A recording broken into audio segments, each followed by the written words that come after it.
I have here the Ryzen 3900X 12-core processor and the new Intel 12-core processor 10920X.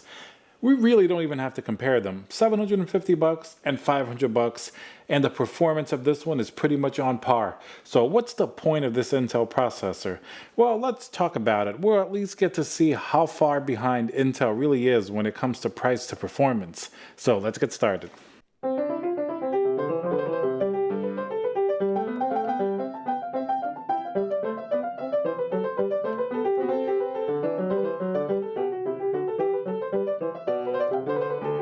Hey guys, Tiago with Classical Technology here. Thank you for joining me for another video. Remember to smash that like button, subscribe if you like my content, leave a comment below. I want to know if you guys have bought an AMD Ryzen processor lately and if you would even consider Intel at this point.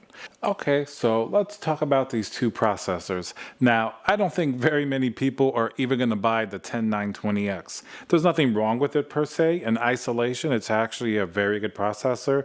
12 cores. The clocks are pretty good. Thermals are good. It overclocks well. We don't really even have to get into the nitty-gritty of the performance numbers because against the 3900X, it's going to be sort of a wash. In some tests, sort of the 3900X will win. In other tests, the Intel will win. Where Intel really is losing here is when you compare the price to performance.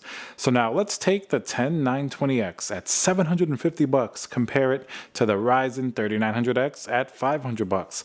That is a huge difference. Now, assuming that you can get a motherboard for a comparable price, even though X570 is more expensive than previous generations, X299 also has some very expensive motherboards, and you can find very comparable motherboards in similar price ranges, so that's not really going to be a factor. Not to mention that you're probably going to have a much better future-proofing path of upgradability with the Ryzen platform, since it has PCIe Generation 4, amongst other things, while the X299 platform is pretty much dead on arrival, especially for the 10th generation.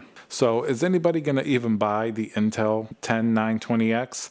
Well, I don't think very many people, unless they get it for a good price or something happens where they're upgrading an older processor and they just don't want to switch their motherboards. But I don't think very many people that are in the market for a fresh new motherboard and CPU pairing are really going to go for this because the price doesn't make any sense. For $750, you can throw on a 3950X on there and call it a day, and that's beating even Intel's flagship 18-core processor. Now, recently there have been some murmurs about a 22-core processor to go up against Threadripper 3, but that's going to be priced in probably the low thousands, and it's really not going to change the game because Threadripper 3 already has a 24 and a 32-core processor with a 64-core coming in the future, so performance-wise, Intel really doesn't have anything up its sleeve. Even at the same price as the 3900X, this 10920X would not really make that much sense because of the old platform. So at $250 more, there's not too much that we can talk about here. Now, years ago, I had owned the 7920X, which was the initial iteration of this 12-core processor. And at the time, it was actually a very good processor. This was before the time of the Ryzen 3900X, so there really wasn't too much above 10 cores that you could buy, in order to do content creation and things of that nature. So now, having the 3900X in the midst of this 12-core 10920X, how much worse is this processor really? Is it really as bad as it seems? Is there a reason for all this outcry against Intel? And remember here, we're not even comparing this to the 3950X, which would absolutely demolish it.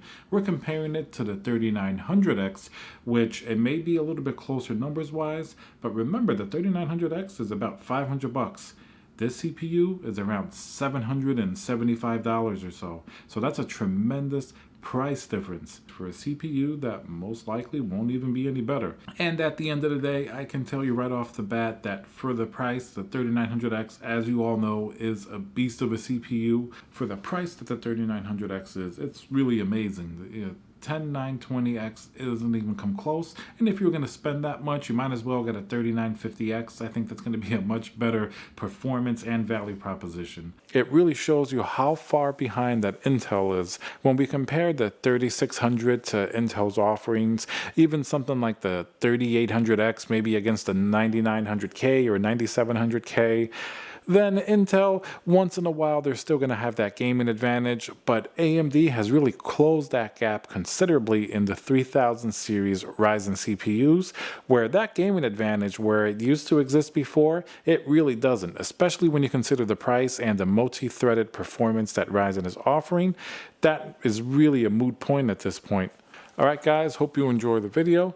Leave a comment below. Would you even consider an Intel X299 CPU at this point? Or do you think AMD has just completely dominated the game? And I'll see you guys on the next video.